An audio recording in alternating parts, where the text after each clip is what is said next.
اہل بیت کی شہادت کو تماشا بنا دیا ہے۔ وہ کہتے ہیں یکم محرم سے پہلے ناچ گانا دیکھو، تماشا کرو، موج کرو۔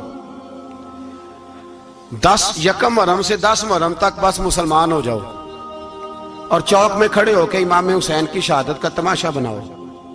ایک شخص سے میں نے پوچھا تو وہاں کیوں گیا تھا؟ کہنے لگا میں تو تماشا دیکھنے گیا تھا۔ اب یقین کریں میرے خون کو جوش آیا، خون کو۔ میں نے کہا یار انہوں نے امام حسین کی شہادت کو تماشا بنایا اور تو تماشبین بن گیا، سمجھ نہیں رہے قوم یہ کوئی تماشا ہے؟ اور سر پہ ٹوپی کوئی نہیں، چہرے پہ داڑھی کوئی نہیں، بال بڑھائے ہوئے ہیں، بازاری لوگوں کی طرح گلوں میں کپڑے ڈالے ممبروں پہ ناچتے پھرتے ہیں۔ یہ لوگ اہل بیت کا نام لیں گے جن کی شکلیں اس قابل نہیں؟ یہ لوگ اہل بیت کا ذکر دیکھیں آپ نے؟ یہ سوشل میڈیا آیا تو مجھے بھی کچھ مکروہ چہرے دیکھنے کا موقع مل گیا، ورنہ میں باز رہتا تھا۔ آپ یقین کریں وہ شکلیں اس قابل ہیں کہ امام حسین کا نام لیں؟ آپ یقین کریں میں ایسے ایسے چہرے دیکھتا ہوں کہ میرا دل نہیں کرتا یہ سیدہ پاک کا اپنی نام سے زبان سے نام لے، طبیعت نہیں مانتی۔ جس آدمی نے سر ننگا کیا ہوا دیکھیں نا آپ نے سوشل میڈیا پہ ایسے، یہ اس قابل ہے دیانتداری سے میری رعایت نہ کرنا؟ یہ شکل ہے امام حسین کا نام لینے والی؟ اور بی بی پاک کا نام جس سے مرضی سن لیتے ہو؟ میں تو بند کر دیتا ہوں، بند کر یار، اس کا چہرہ ہی نہیں اس قابل کہ اس سے حضرت فاطمہ کا ذکر سنا جائے۔ اس کو پتہ ہی نہیں کیسے نام لے رہا حضرت فاطمہ کا۔ کچھ نعت خواہ ہیں وہ ناچ ناچ کے حضرت فاطمہ کا ذکر، شرم کرو، پتہ ہی نہیں کس کا نام لے رہے ہو، پتہ ہی نہیں کس کا ذکر کر رہے ہو، اونچا بولنا، داد دینا، یہ کرنا، اٹھ کے کھڑی، یہ تماشا ہے کوئی اہل بیت کا ذکر؟ پتہ ہی نہیں کس کا تذکرہ کر رہے ہو؟ جانتے ہو یہ کون ہے؟ صبح قیامت میرے نبی پاک علیہ السلام نے فرمایا رب حکم دے گا قیامت کے دن، ولی، نبی، غوث، کتب، ابدال آنکھیں بند کرے، نظریں جھکائے، سر جھکائے، یا اللہ کیا ہونے والا ہے؟ فرمایا محمد کی بیٹی فاطمہ کی سواری گزرنے والی ہے، رسول کی شہزادی گزرنے والی ہے، نظریں جھکاؤ۔ پتہ ہی نہیں یہ کون ہے، کس کا ذکر کر رہے ہو اور ناچتے پھرتے ہو، خبر ہی تمہیں؟ میرے دادا مرشد مفتی اعظم ہند مولانا مصطفیٰ رضا خان اعلیٰ حضرت کے چھوٹے بیٹے، ان کا ایک مرید اپنے کسی دوست سے کہنے لگا میرے پیر مفتی اعظم ہیں۔ اس نے کہا تم سنیوں کا طریقہ ہے جس کو بناتے ہو اعظم ہی بنا دیتے ہو، امام تو اعظم، اعلیٰ حضرت تو اعلیٰ حضرت، مفتی تو مفتی ہے، تمہارا طریقہ ہے۔ اس نے کہا نہیں میرے پیر واقعی بڑے عالم ہیں۔ اس نے کہا میں جاؤں گا ایسا مسئلہ پوچھوں گا تیرے پیر کو جواب ہی نہیں آئے گا۔ وہ ساتھ لے گیا، جب سرکار مفتی اعظم کی خدمت میں، اعلیٰ حضرت کے بیٹے وہ بھی چھوٹے والے، تیری نسل پاک میں ہے بچہ بچہ نور کا، چھوٹے بیٹے اعلیٰ حضرت کے بیٹھک میں بیٹھے تھے تو وہ آ گیا اعتراض کرنے والے کو لے کے، آپ کا مرید پوچھ لے جو مسئلہ پوچھنا ہے۔ بیٹھک کے 2 دروازے تھے، ایک بار کھلتا تھا ایک گھر میں، بیٹھے سلام کلام کے بعد کیسے آئے ہو؟ کہا حضور یہ کوئی بات پوچھنا چاہتا ہے، اور وہ رستے میں کہہ رہا تھا میں ایسا سوال پوچھوں گا تیرے پیر کو جواب ہی نہیں آئے گا، رستے میں یہ باتیں کرتا آ رہا۔ کہا پوچھو۔ اس نے پوچھا، کہنے لگا جی بتائیے نبی پاک علیہ السلام کی 4 بیٹیوں کے نام کیا ہیں؟ تو مفتی اعظم ہند اٹھے، جو دروازہ اندر کھلتا تھا اس کمرے سے اندر چلے گئے۔ وہ اعتراض، تنقید آسان ہوتی ہے، تعمیر مشکل ہوتی ہے، اعتراض لوگ فٹافٹ کر لیتے ہیں۔ کہنے لگا تو تیرے پیر کو تو 4 بیٹیوں کے نام نہیں آتے، وہ کتاب دیکھنے چلے گئے ہیں، وہ تو دیکھ کے بتائیں گے، ان کو تو نام نہیں یاد۔ پر کیا کرے، فاضل بریلوی کا کمال ہی بڑا انوکھا ہے، یہ رضا کے نیزے کی مار ہے کہ عدو کے سینے میں غار۔ اعلیٰ حضرت کا رنگ ہی کچھ نرالا ہے۔ شہزادہ اعلیٰ حضرت واپس آئے، سر پہ امامہ ہے اور داڑھی سے پانی کے قطرے گر رہے ہیں، اور آ کے کھڑے ہوئے تو فرمانے لگے میں وضو کرنے گیا تھا، میں نے نبی پاک کی بیٹیوں کے نام کبھی بغیر وضو کے زبان سے ادا ہی نہیں کیے، میں وضو کرنے گیا تھا۔ وہ شخص کہنے لگا حضور وضو کے ساتھ؟ تو آنکھوں میں آنسو آ گئے، فرمانے لگے تمہیں کیا بتاؤں وہ کس پاک گھرانے کی شہزادیاں ہیں۔ رو پڑے، کہنے لگے میرے تو باپ کا عقیدہ ہے کہ تیری نسل پاک میں ہے بچہ بچہ نور کا، تو ہے عین نور تیرا سب گھرانہ نور کا۔ میرے میں کیا کروں، مجبوری ہے۔ ہمارے بزرگوں نے اہل بیت کی محبت کا یہ رنگ پیش کیا ہے۔ میرے اعلیٰ حضرت رحمت اللہ علیہ اب موضوع نہیں تھا, بات کہیں اور نکل جائے گی, عنوان بھی بیان کرنا ہے. پالکی میں بٹھا کے لے جایا جا رہا تھا, ڈولی ہوتی تھی, پالکی میں بٹھایا جاتا تھا علماء کو, جس طرح بچیاں ڈولی میں بٹھا کے. تو ہندوستان میں ایک رواج رہا کہ علماء کو لوگ پالکی میں بٹھا کے کندھوں پہ اٹھاتے تھے, 4 مزدور وہ ڈولی پالکی اٹھایا کرتے. اعلیٰ حضرت کو بھی اٹھا کے لے جایا جا رہا ہے. فاضل بریلوی نے فرمایا رکھ دو نیچے. نیچے رکھا تو فرمانے لگے تم میں سید زادہ کون ہے؟ حضور کیا ہوا؟ فرمانے لگے مجھے رسول اللہ کے خون کی خوشبو آ رہی ہے, مجھے خالص خون کی خوشبو آ رہی ہے. چپ کر گئے چاروں مزدور. آپ نے فرمایا تمہیں قسم ہو رسول پاک کی, بتاؤ تم میں سید زادہ کون ہے؟ تو ایک کمزور شخص اٹھا کہنے لگا حضور مزدور سے مزدوری لینی چاہیے, ذات برادری نہیں پوچھنی چاہیے. اعلیٰ حضرت نے فرمایا شاہ جی یہ آپ نے کیا کیا, مجھے ہی کندھوں پہ اٹھا لیا. لاکھوں لوگوں کا پیر اور ہزاروں مشائخ اور علماء کی آنکھوں کی ٹھنڈک, بریلی کے امام جن کا قلم اٹھے تو وقت کے بڑے بڑے سورما گردنیں جھکا دے. اعلیٰ حضرت رحمت اللہ تعالی علیہ پہلے تو اپنی پگڑی اٹھا کے پیروں میں بچھائی, کہنے لگے تیرے نانے کے نام پہ کھایا ہے, تیرے ہی کندھوں پہ چڑھ گیا ہوں, واسطہ مصطفیٰ کا مجھے معاف کرو. تو شہزادے نے پگڑی اٹھائی, کہا حضرت ایسے تو نہ کیجیے. فرمایا نہیں ابھی میرا دل راضی نہیں ہوا. پھر اس شہزادے کو اعلیٰ حضرت رحمت اللہ علیہ نے پالکی میں بٹھایا. شہزادہ سید زادہ مزدور ہے, بظاہر پڑھا لکھا نہیں, غریب ہے, ان کو پالکی میں بٹھایا اور فرمایا ایک طرف سے میں اٹھاؤں گا, ایک طرف سے میرا بیٹا حجت الاسلام حامد رضا اٹھائے گا, ایک طرف سے ملک العلماء مولانا ظفر الدین بہاری بخاری کی شرح لکھنے والا اٹھائے گا, ایک طرف سے فقہ حنفی کا انسائکلوپیڈیا بحر شریعت لکھنے والا مفتی صدر الشریعہ مولانا امجد علی اعظمی اٹھائیں گے. چاروں نے جب اٹھایا وہ جا رہے تھے تو مولانا حسن رضا فاضل بریلوی فرما رہے تھے بے ادب گستاخ فرقوں کو سنا دے اے حسن, بے ادب گستاخ فرقوں کو سنا دے اے حسن. یوں کہا کرتے ہیں سنی داستان اہل بیت, یوں کہا کرتے ہیں سنی داستان. یہ ہمارا طریقہ ہے رسول اللہ سے پیار کرنے کا, یہ ہمارا طریقہ ہے اہل بیت سے. یہ کیا محبت ہوئی؟ یکم محرم سے 10 محرم تک بازاری لوگ کھڑے کر دیے اور کہا اہل بیت کا ذکر کریں گے اور زینب پاک کا نام لیں گے اور سکینہ پاک کی, یہ لوگ پاک کریں گے جن کا لب و لہجہ ہی بازاری ہے, یہ گفتگو کریں گے. اور بہت سارے ہمارے لوگ دیکھنے چلے جاتے اور مجھے شکوہ ہے اپنے دوستوں سے بھی, یہ چپ کر کے بیٹھے رہتے ہیں محرم کے دنوں میں. آپ کا کوئی تعلق نہیں امام علی مقام کے ساتھ. کل بھی روزہ رکھیں گے انشاءاللہ, پرسوں بھی روزہ رکھیں گے, اور ہم امام حسین کا دن اس طرح منائیں گے کہ روزانہ قرآن پاک کی تلاوت کریں گے. ہم امام علی مقام کی یاد اس طرح منائیں گے کہ حسین تو نے جس سجدے میں سر کٹایا تھا 9-10 کو زیادہ سجدے کریں گے, اور تو نے جو قرآن پاک نیزے کی نوک پہ بھی جاری رکھا, ہم بھی 9-10 محرم سارا قرآن پڑھ کے گزار دیں گے. اور امام علی مقام کی فکر کو سمجھے, سوچ کو سمجھے. میں مضمون سارا بیان کرنا چاہ رہا تھا پر اب مجھے لوٹنا پڑے گا. اہل بیت کا پیار ایمان کا حصہ ہے, ایمان کا. اگر اہل بیت سے محبت نہ ہوئی, صحابہ کا پیار نہ ہوا تو ایمان قابل قبول نہیں. کچھ لوگ بڑے ہوتے ہیں اس لیے کہ ان کا باپ بڑا ہوتا ہے, بہت بڑے باپ کا بیٹا ہے جی, تو خود کیا ہے جی, یہ امام حسین بہت ہی بڑے باپ کے بیٹے تھے, بہت ہی بڑے باپ کے, بہت ہی بڑے باپ.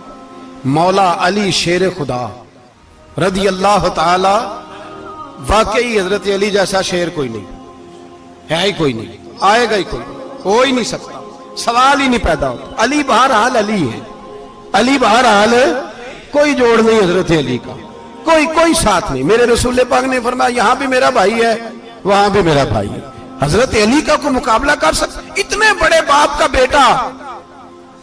حضرت امام حسین خود بھی بہت ہی بڑے تھے, امام حسین خود بھی اللہ جانتا ہے بہت بڑے تھے. کہتے ہیں گدی پہ بیٹھ گیا اسے کوئی ضرورت نہیں, لیکن امام حسین نے ایسے نہیں کیا. امام زین العابدین فرماتے ہیں میرے ابا جی امام حسین فرض نمازوں کے علاوہ ایک دن میں 100 نفل ادا کیا کرتے تھے, اور ایک روایت میں فرماتے ہیں 1000 نفل پڑھا کرتے تھے. کتنے؟ چلو تسی 50 پڑھ لے, بتاؤ تو صحیح نا کتنے. تو یہ جو امام حسین کا بڑا نام لینے والے ہیں, یہ تو ان سے پوچھو کہ تم تو نمازیں پوری نہیں پڑھتے, اور امام کا تو تعلق ہے نماز کے ساتھ. 9-10 محرم کی ساری رات امام حسین کیا کرتے رہے؟ بولے.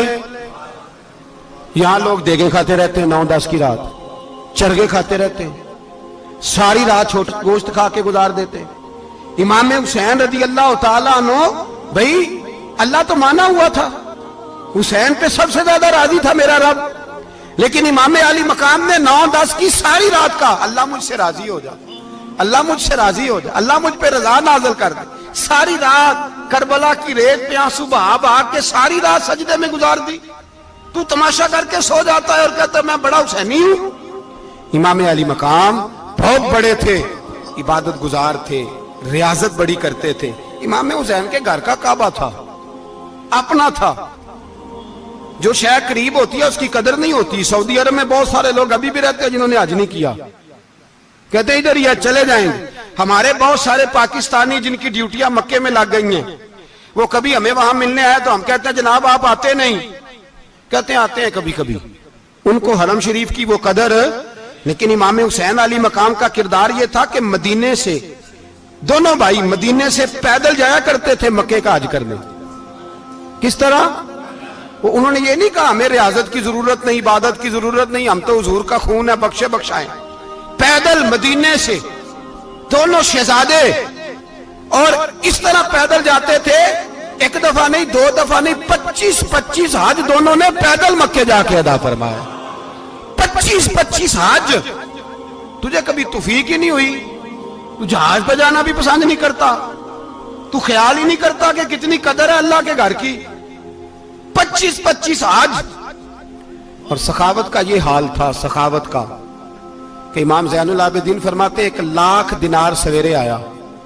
کتنا؟ سمجھ لیں اربوں خربوں روپے آج کے حساب سے, 1,00,000 دینار. اور فرماتے ہیں فاطمہ کے لال دروازے پہ بیٹھ گئے پیسے لے کے, اور لوگوں کو بلا بلا کے نظر دی. فرمایا تھوڑے سے لے جاؤ, تھوڑے سے لے جاؤ, تھوڑے سے لے جاؤ, تھوڑے سے. فرماتے زور تک امام حسین نے لاکھوں بانٹ دیے. اٹھ کے اندر آئے تو میں نے کہا ابا جی کو 1 دینار بچا لیتے. آپ جب بازو اٹھاتے ہیں تو آپ کے کرتے پہ 17 پیبند لگے ہوئے ہیں, ایک کرتا ہی نیا لے لیتے. تو فرماتے میری طرف دیکھ کے کہنے لگے بیٹے یہ نہیں کہا کہ میں لے لیتا کرتا, لفظوں پہ غور کرنا. فرمانے لگے بیٹے اگر تو پہلے بتاتا تو پھر میں سوچتا, پہلے بتاتا تو پھر بھی میں, یہ نہیں کہا رکھ لیتا, پھر بھی میں سوچتا رکھنا ہے کہ نہیں. امام حسین نے سخاوت کی, عبادت کی, ریاضت کی, قرآن پڑھا, تلاوت کی, درگزر کیا, پیار کیا. امام حسن کی بات ہے, ایک لونڈی آئی. ہمارے ہاں تو شہزادوں کا اللہ ہی حافظ ہے نا, شہزادے وہ کسی کے بھی ہوں. یہ جو ہمارے سیاستدانوں کی شہزادے ہیں یہ ہم نے خراب کیے ہوئے, ان کی گاڑیوں کے پیچھے بھاگ بھاگ کے, اس لیے تباہ ہو گئے. پیروں کے شہزادے یہ خراب ہو گئے سارے, اس لیے کہ پیچھے بڑا بھاگتے ہیں. امام حسن کے پاس ایک لونڈی تھی, وہ دودھ لے کے آئی, دودھ گرم تھا, آپ کے اوپر گر گیا. اور وہ تھی بھی اسی طرح کی, اکثر کام بے دھیانی میں کرتی تھی, کنیز تھی گھر. دودھ گرا تو وہ کانپنے لگی کہ میں نے کئی غلطیاں کی, اب تو بہت سخت غلطی ہے. گرم دودھ امام پہ پڑ گیا تو امام صاحب نے تلاوت شروع کر دی امام حسن نے, والکاظمین الغیظ والعافین عن الناس واللہ یحب المحسنین. فرمایا جو غصہ پی جائیں اور لوگوں کو معافی دے, ان سے تو اللہ محبت فرماتا ہے, ان سے تو اللہ پیار کرتا ہے. امام صاحب نے اس لونڈی کو فرمایا جا تو اللہ کی رضا کے لیے آزاد ہے, جا تو آزاد ہے, اب تو لونڈی نہیں. اتنا بڑا اخلاق تھا کہ جو دیکھیں نا, میرے استاد گرامی ایک دفعہ میرے گھر آئے, حضرت محدث باولپوری, باولپور سے, 3000 کتاب کے مصنف, بہت بڑے عالم. میرا چھوٹا بھائی بوتل پلانے لگا, بوتل دی تو کپڑوں پہ ڈال دی, استاد صاحب کا سارا جبہ بھر گیا. کہنے لگے جزاک اللہ, بارک اللہ, اللہ مزید فزید, اللہ علم دے, فضل دے. تو میں نے کان میں کہا, میں کہ استاد جی انیاں دعاواں دینیاں سنتے, میں آپ روڑ چھڑ دا. اس نے کیوں یہ کیا ہے, مگر اتنی دعائیں دینی تھی تو میں ڈال دیتا آپ کے کپڑوں پہ پانی شربت, آپ نے اتنی دعائیں دے دی. بزرگ جلال کا مزاج نہیں. وہ شہزادے ہوتے ہیں جن کی طبیعت پہ ناگوار گزرتا ہے کہ یہ کیسے ہوگا. یوں امام حسین, امام حسن نے کسی جگہ بھی شہزادے بن کے وقت نہیں گزارا, اور میرے نبی پاک نے بھی انہیں شہزادے نہیں بنایا. ہم سب کے بچے شہزادے ہیں, جتنے بھی ہم ہیں نا, میرا بچہ جی منہ سے بات نکالتا ہے تو میں پوری کر دیتا ہوں، پھر بھی نافرمان ہے۔ میں نے کہا اسی لیے نافرمان ہے، اگر آدھی پوری کرتے اور آدھی نہ کرتے تو اسے پتا ہوتا کہ کہیں صبر بھی کرنا ہے۔ ہمارا بچہ روٹی نہ پکے تو گھر میں ٹی وی بھی توڑ دیتا ہے، اس کی اماں کھانا ٹائم پہ نہ پکائے تو برتن توڑتا ہے۔ کیوں؟ ہم نے اس کی عادتیں خراب کی ہیں۔ لیکن میرے رسول پاک صلی اللہ علیہ وسلم نے جھولی اٹھا کے دعا مانگی، اے اللہ، گویا حضور کہہ رہے تھے انہوں نے کر کو کربلا میں بھی جانا ہے، فرمایا یا اللہ انہیں 3 وقت روٹی نہ دینا، 1 وقت روٹی دینا، 3 وقت نہیں، 1 وقت کی روٹی دے، 1 وقت کا کھانا دے۔ اور نبی پاک نے ٹریننگ گھر کے اندر کرائی تھی، اندر حضرت فاطمہ نے ٹریننگ کرائی تھی۔ لوگ کہتے ہیں 3 دن امام حسین پیاسے رہے، بھوکے رہے، تو میں نے کہا ٹریننگ تھی ان کی اماں کی۔ توجہ ہے میری بات پر؟ ہمارا بچہ تو 1 گھنٹہ برگر نہ ملے تو برتن توڑے، ان کی اماں کی ٹریننگ تھی، صبر حوصلہ سکھایا تھا۔ امام حسن اور حسین بیمار ہو گئے تو حضرت فاطمہ نے منت مانگی، یا اللہ میرے بچوں کو شفا دے، میں 3 روزے رکھوں گی۔ کون سی منت مانی؟ بولیے۔ ہم صرف دیکھ کی منت ہی مانتے ہیں، میں دیکھ پکاواں گا۔ ایک آدمی مجھے کہنے لگا میں نے منت مانی تھی کہ میں بکرا دوں گا اللہ کے رستے میں، اگر میرا کام ہو جائے تو کام ہو گیا، بکرے کے پیسے کوئی نہیں۔ تو میں کہا تینوں پہلا نہیں تھی پتا، میرے کو کوئی نہیں۔ کہتا اب کیا کروں؟ میں کہا اب تو دینی پڑے گی، اور اس میں بھی تحقیق باقی ہے، لیکن بات یہ ہے بھائی کہ منت یہ کیوں نہیں مانی کہ یا اللہ میرا کام ہو جائے میں 100 نفل پڑھوں گا؟ جو بھی منت مانگتا ہے وہ دیکھ کی مان لیتا ہے، بکرے کی منت ہی مانتے ہو، یہ کیوں نہیں منت مانتے کہ یا اللہ میرا کام ہو جائے تو میں پورا قرآن شریف ختم کروں گا؟ یہ ذرا پڑھنا پڑتا ہے، اس لیے عبادت کرنی پڑتی ہے، اس لیے اس کی منت ہی نہیں مانتے سرے سے۔ حضرت فاطمہ نے کیا منت مانگی؟ بچے صحیح ہو جائیں گے تو بولیے 3 روزے رکھوں گا۔ اللہ تبارک و تعالیٰ نے بچوں کو شفا عطا فرما دی، اور میں سمجھتا ہوں یہ کربلا کی ٹریننگ تھی۔ روزے رکھے بچوں نے۔ کس نے روزے رکھے؟ بچوں نے۔ کس نے؟ 7-8 سال کی عمریں بچوں کی۔ حضرت علی فرماتے ہیں جب میں نے دیکھا نا میرے بچے بھی روزے سے ہیں تو میں کہیں سے تھوڑے سے جوں لایا، یہ شہزادے ہیں کائنات کے سب سے بڑے۔ فرماتے میں نے بی بی پاک کو دیے تو سیدہ پاک نے جوں پیسے روٹیاں پکائیں، اور جب عین افطاری کے وقت کھانا سامنے آیا تو دروازے پہ بھکاری آیا، عین بڑا بے نیاز ہے اللہ، عجیب رنگ ہے مالک کا۔ عین افطاری کا وقت جب آدمی کہتا ہے کہ فٹافٹ ہو جائے، بھکاری دروازے پہ آیا اور اس نے صدا دی، او میرے رسول کے گھر والوں، کئی دنوں سے روٹی نہیں کھائی۔ حضرت علی نے، حضرت فاطمہ نے بچوں کی طرف دیکھا تو امام حسین چھوٹے تھے سب سے، انہوں نے سب سے پہلے برتن اٹھائے کھانے والے، اور کہنے لگے اماں میں نہ دے کے آؤں؟ حضرت فاطمہ رشک کرنے لگیں، مصطفیٰ کے نواسے باہر گئے، اپنے حصے کا کھانا وَيُؤْثِرُونَ عَلَىٰ أَنفُسِهِمْ وَلَوْ كَانَ بِهِمْ خَصَاصَةٌ، اللہ فرماتے ہیں انہیں بڑی اشد ضرورت بھی ہو پھر بھی وہ دوسروں پہ اثار کر دیتے ہیں۔ وہ کھانا باہر امام حسین دے آئے، پانی سے روزہ کھولا، کھجورے کھائی، لیٹ گئے، سویرے کھجورے کھائی، روزہ رکھ لیا۔ شام ہوئی تو حضرت علی فرماتے ہیں میں پھر اگلے دن کے روزے کے لیے جوں لایا، فاطمہ نے پیچھے روٹیاں پکائیں، 2 دنوں کی بھوک تھی پر مالک تو بڑا بے نیاز ہے، آزمانے پہ آیا تو اس رنگ میں عین افطاری کے وقت دروازے سے آواز نکلی، اور مانگنے والے نے کہا کہ بھوکا بھی ہوں اور یتیم بھی ہوں، یتیم ہوں۔ حضرت فاطمہ کہنے لگی بیٹا دیر نہ کرنا، یتیم کا پیٹ بھرنے میں دیر نہیں ہونی چاہیے۔ کھانا باہر چلا گیا، پانی سے روزہ، کھجورے، شہزادے ہیں شہزادے، یہ 2 جہاں کے شاہ ہیں، پاس کچھ رکھتے نہیں، 2 جہاں کی نعمتیں ہیں ان کے خالی ہاتھ میں۔ کھجور پانی سے افطاری بھی، سحری بھی، سویرے پھر اٹھے، روزہ رکھا، تیسرا دن ہے، تیسرا۔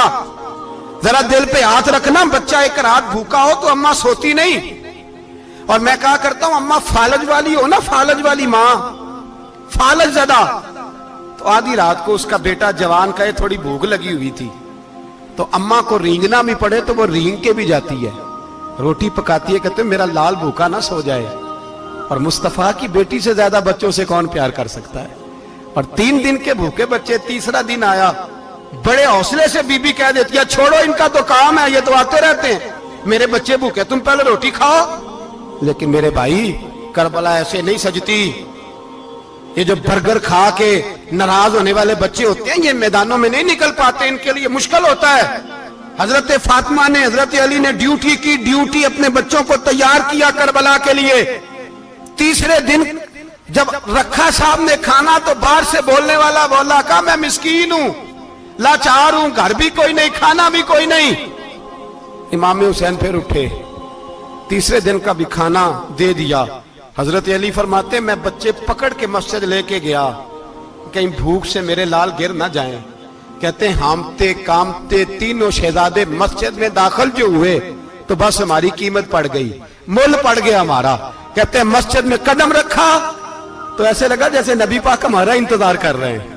فرماتے ہیں تیسرے دن کی مغرب پڑھنے گئے تو حضور نے تینوں باپ بیٹوں کو چہرے دیکھے، فرمایا علی یہ جبریل کھڑے ہیں اور فرما رہے ہیں تیرے 3 دن کا عمل خدا کو بھی بڑا پسند آیا ہے، محمد مصطفیٰ کو بھی بڑا پسند آیا ہے، بڑا پسند آیا ہے 3 دن کا عمل۔ میرے بھائی ٹریننگ کرائی، ٹریننگ۔ ہمارے ہاں تو حال بڑا سخت ہے، اور دین کا معاملہ، چوری آتے ہیں بچے گھروں سے چوری نمازیں پڑھنے، داڑھی رکھ لے تو سب سے پہلے مسئلہ اماں کو بنتا ہے، سب سے پہلا۔ انہوں نے ٹریننگ کی، دین کے لیے تیار کیا، ہمتیں بدھائیں، اور رسول پاک علیہ السلام نے خود اپنی بیٹی کی تربیت فرمائی، شہزادی کی۔ کس کی؟ دنیا میں سب سے بڑی شہزادی کون ہے؟ آپ نام لیں گے تو دل ٹھنڈا ہوگا انشاءاللہ۔ میرا عقیدہ ہے حضرت فاطمہ کا نام لے تو اللہ دل کو سکون دیتا ہے۔ سب سے بڑی شہزادی سیدہ، بولیے سیدہ فاطمہ الزہرا رضی اللہ تعالی عنہ۔ حضرت علی فرماتے ہیں حضور بڑا پیار کرتے تھے حضرت فاطمہ سے، جب سفر پہ جاتے تو سب سے آخر میں حضرت فاطمہ سے ملتے، واپس آتے تو سب سے پہلے حضرت فاطمہ سے ملتے۔ فرماتے ایک جہاد کے لیے حضور چلے گئے اور مجھے نائب بنا کے چھوڑ گئے، میرے پاس مال غنیمت کے تھوڑے سے پیسے تھے، تھوڑی سی رقم تھی، تو میں نے سوچا کہ میں نے فاطمہ کو کبھی تحفہ نہیں دیا تو ایک زنجیر نہ سونے کی خرید کے دوں۔ کہتے ایک چین سونے کی زنجیر خرید کے میں نے حضرت فاطمہ کو تحفہ دی تو سیدہ نے پہن لی۔ کچھ دنوں کے بعد خبر آئی کہ حضور کل پہنچ رہے ہیں واپس۔ کہتے میں نے فاطمہ کو بتایا تو مجھے پتا تھا فاطمہ کیا کرے گی۔ سیدہ نے سارا گھر صاف کیا، ساری تیاریاں کی، کھانے چنے، جو اس وقت ماحول تھا ہر لحاظ سے حضور کی آمد کا انتظار کیا، اور سویرے سے ہی حضرت فاطمہ بیٹھ گئی۔ سویرے سے حضور کئی دنوں کے بعد آ رہے ہیں، کمال ہو گئی۔ فرماتے ہیں جب محبوب تشریف لائے نا، پہلا قدم نبی پاک نے حضرت فاطمہ کے گھر کے اندر رکھا، السلام علیکم کہا، اور شیر خدا فرماتے جناب فاطمہ کو دیکھا اور نبی پاک واپس پلٹ گئے۔ کہتے میں نہیں تھا گھر میں واپس آیا، بی بی صاحبہ نے بتایا اور میں نے دیکھا کہ فاطمہ اس طرح روتی ہے کہ میں نے ایسا روتے کبھی دیکھا ہی نہیں۔ فاطمہ ہوا کیا کا پتہ کرو۔ حضور چلے گئے پر بغیر ملے ہی چلے گئے۔ کہتی ہے میں مسجد گیا، میں نے کہا ایسا کیا ہو گیا کہ اتنا محبوب بغیر ملے رخصت ہو گئے؟ میں مسجد گیا اور جا کر کے میں نے دیکھا تو نبی پاک کی مسجد کے کونے میں بیٹھے۔ میں قریب بیٹھا، میں نے کہا یا رسول اللہ فاطمہ بڑا رو رہی ہے، کیا ہوا؟ کہتے نبی پاک کی آنکھوں میں بھی آنسو آ گئے، حضور بھی روئے۔ پتہ ہے نبی پاک نے کیا فرمایا؟ یہ تربیت ہے، اس طرح کربلا سجتی ہے۔ رسول پاک علیہ السلام نے فرمایا وہ میری بیٹی ہو کے سونا پہنتی ہے، ہر عورت کے لیے جائز ہے، کئی کلو بھی پہن لے تو شریعت منع نہیں کرتی۔ حضور نے فرمایا میری بیٹی ہو کے سونا پہنتی ہے، اگر فاطمہ بھی سونا پہنے گی تو امت کی غریب بیٹیاں کس کے طریقے پہ چلیں گی؟ غریب بیٹیاں کس کے طریقے؟ جو باپ مجبور ہو کے 12 بندوں کے ساتھ بیٹی کو رخصت کرے گا وہ کہہ تو سکے گا نا میں اس طرح شادی کر رہا ہوں جس طرح مصطفیٰ نے فاطمہ کی تھی، وہ کہہ تو سکے گا نا۔ لیکن اگر یہ بھی سونے پہنے گی تو پھر نقشے قدم کیسے متعین ہوں گے؟ حضرت شیر خدا واپس آئے، کہا فاطمہ یہ تیری چین رسول پاک کو پسند نہیں آئی۔ بھائی یہ حقیقتیں سمجھو، جب بچوں کے ماحول کے اندر یہ رنگ، کیسے بیٹیاں سسرال میں جا کے گزارا کریں گی جب تو جان ہی نہیں چھوڑ رہا، جب تو ان کو طریقہ سلیقہ سکھا ہی نہیں رہا؟ الا ماشاءاللہ کثرت کے ساتھ ماں باپ کی غلط بریفنگ ہوتی ہے، جو ہستا بستا گھر خراب ہوتا ہے، اور بچے کے ماں باپ بھی تکلیف میں ہوتے ہیں، اس لیے کہ بچہ تکلیف میں ہوتا ہے۔ خدا را ان بچیوں کے ساتھ وہ معاملہ کریں کہ یہ اپنے گھر جا کے اگر کچھ مشکل بھی دیکھنی پڑے تو وقت گزار سکے. بھائی میرے رسول پاک علیہ السلام نے تیاری کرائی، ٹریننگ دی اور تربیت کی اپنی اہل بیت کی، اس لیے 3 دن پانی بھی بند رہا تو انہیں کوئی پریشانی. یزید نے کہا سونا لے لو، ہیرے لے لو، جواہرات لے لو، لیکن ان کی دلچسپی نہیں تھی تو ان کے قریب کوئی شے آ سکی. یہاں لوگ بکتے اس لیے ہیں کہ موج کرنے کا بڑا شوق ہے. مکان، بنگلہ، کاریں، پجارو، یہ چیزیں پریشان کرتی ہیں تو لوگ بکتے ہیں. مضمون کو سمیٹنا ہے. میں 3-4 موضوع آج بیان کرنا چاہتا تھا لیکن باتیں بس پھسل کے دائیں بائیں نکل جاتی ہیں. جو بدر کی جنگ تھی نا وہ کفر اسلام کی جنگ تھی. احد کی جنگ بول کے بتائیں. خیبر کی، خندق، کربلا نہیں، حق و باطل کی. کون سی بولیں؟ نہیں، ایک دفعہ سارے بولیں آپ کو ثواب ہوگا، کیونکہ امام حسین کو آپ حق پہ کہیں گے تو اللہ آپ کو اجر دے گا. کون سی جنگ تھی؟ ہمارے حکمران پتہ کیا کہتے ہیں مولوی ہر وقت ہمارے پیچھے پڑے رہتے ہیں، ہم نہیں مسلمان، ہم نہیں نماز پڑھتے، تمہیں تو سورۃ اخلاص نہیں آتی. یزید تو جمعہ پڑھایا کرتا تھا، تو جمعے کو خطبہ دیتا تھا. اور عجیب لفظ لکھے ہیں بعض تاریخ لکھنے والوں نے کہ جمعے کا دن تھا تو امام حسین 10 محرم نا جمعے والے دن تھی، تو امام حسین کربلا میں باہر نکلے تو آپ نے فرمایا اتمام حجت کر دوں، کوئی یہ نہ سمجھے کہ مجھے تو پتہ ہی نہیں چلا، غلطی سے تیر لگ گیا امام حسین کو. آپ نے فرمایا مجھے بتاؤ تو صحیح مجھے کیوں شہید کر رہے ہو؟ کوئی نہ بتا سکا. تو امام حسین نے فرمایا مجھے کیا ضرورت تھی مدینہ چھوڑ کے، مسجد نبوی چھوڑ کے آتا، میں تو اس لیے آیا ہوں کہ جس کو تم نے حکمران بنایا وہ شرابی ہے. کون ہے؟ وہ رنڈیوں کا ناچ دیکھتا ہے، مجرے دیکھتا ہے، مجرے. وہ اللہ کے حلال کو حرام اور حرام کو حلال کہتا ہے، لہذا مسلمانوں کا حکمران بننے کے قابل ہے یہ امام. اور یہ میں آپ کو ایک نہیں، میں 20 تاریخوں میں دکھاؤں گا کہ یہی خطبہ امام حسین کا کہ تم نے اللہ کے حلال کو حرام، حرام کو حلال کہا، شراب، زنا، جوا، بدکاری عام کر دی، لہذا یزید مسلمانوں کا حکمران بننے کا اہل. امام حسین خطبہ دے رہے ہیں تو یزید کی فوج سے نا لشکر آوازیں دینے لگا. کیا بلا؟ کہنے لگے حسین جلدی کرو، یا بیعت کرو یا جنگ کرو، دیر نہ کرو، ہمارا جمعہ لیٹ ہو رہا ہے.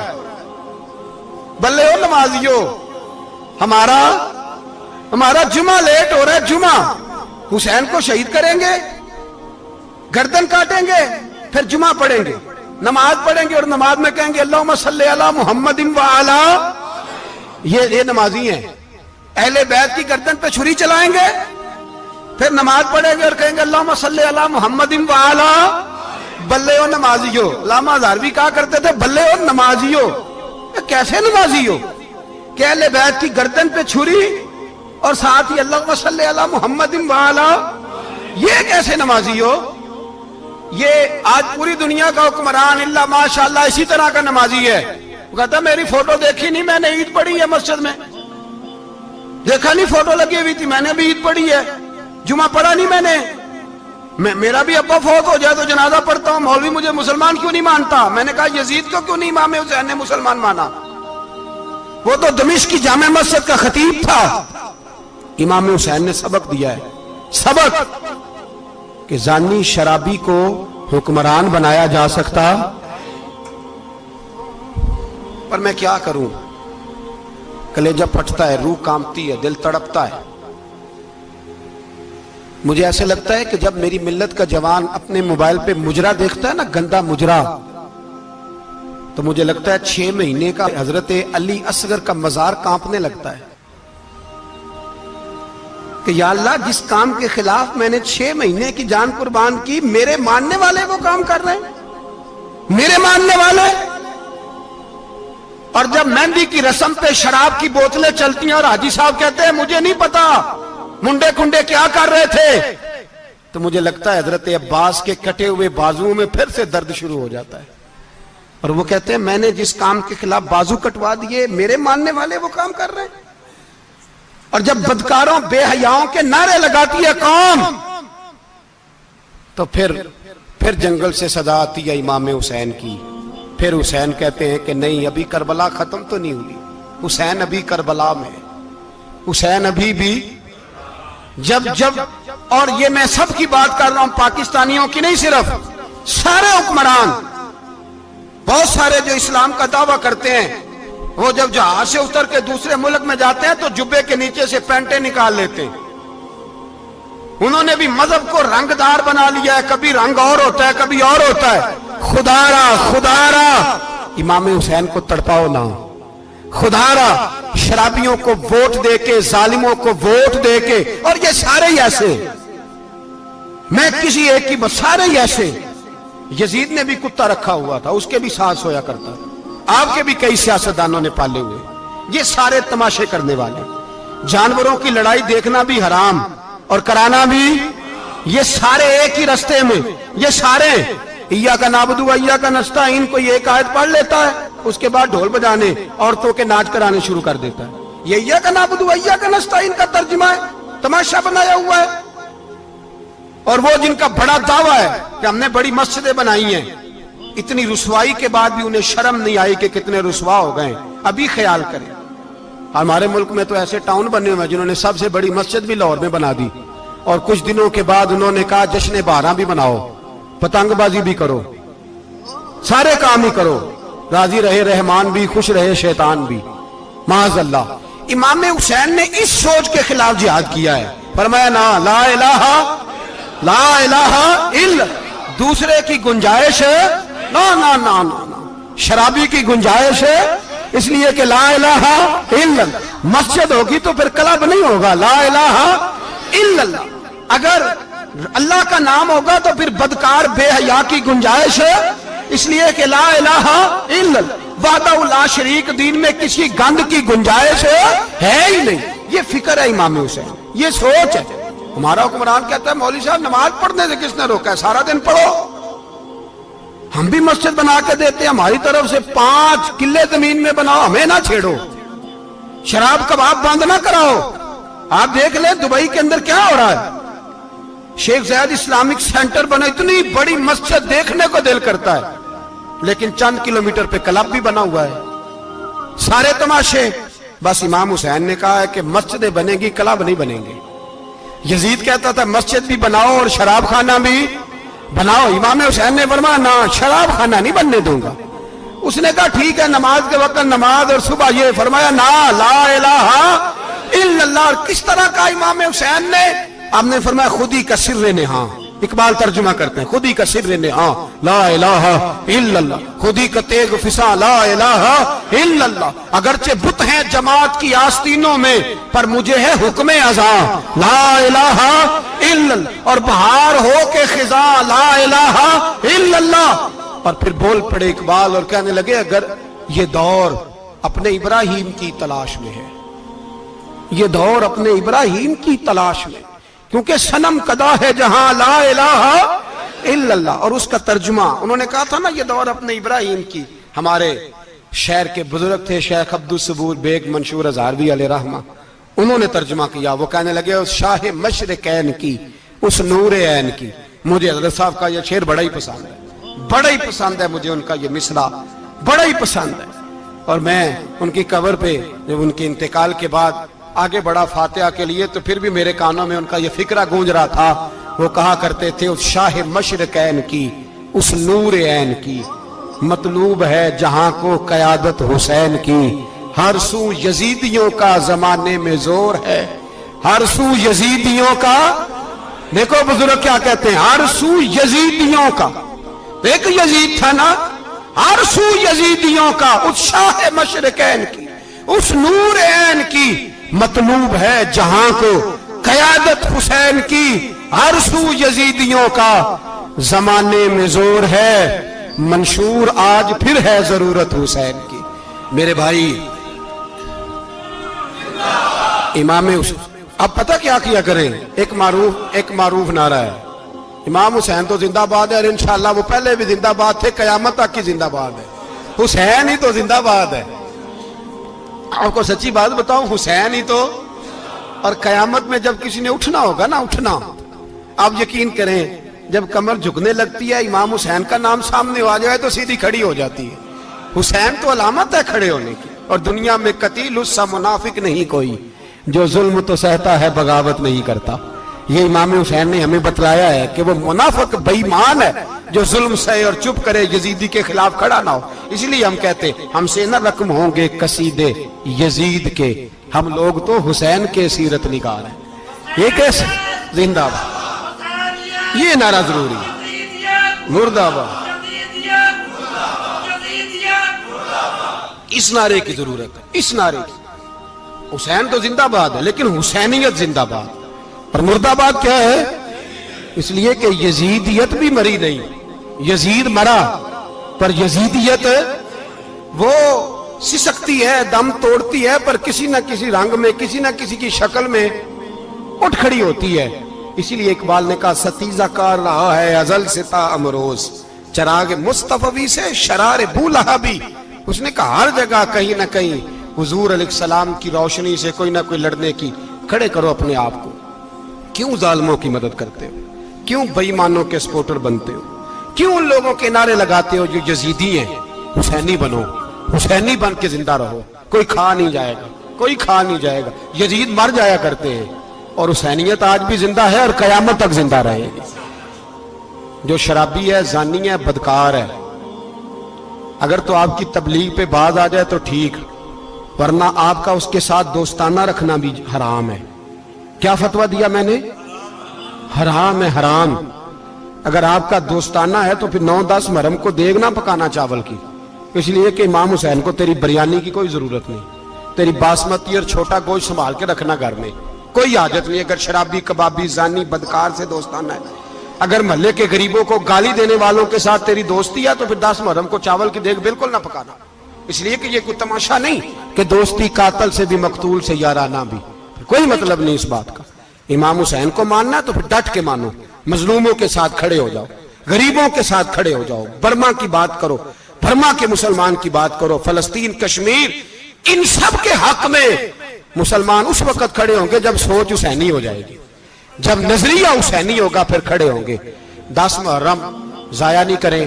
اہل سنت کی علماء جہاں جہاں قرآن و سنت کی روشنی میں امام حسین کی بات کریں, جہاں جہاں بھی کریں, وہاں جا کے شریک ہو. ہم بھی ہر سال بیٹھتے ہیں امام حسین کی یاد منانے, اور اس طرح بیٹھتے ہیں کہ حسین ہمارا ہے, حسین ہے, اور انسان کو بیدار تو ہو لینے دو, ہر شخص پکارے گا ہمارے ہیں حسین.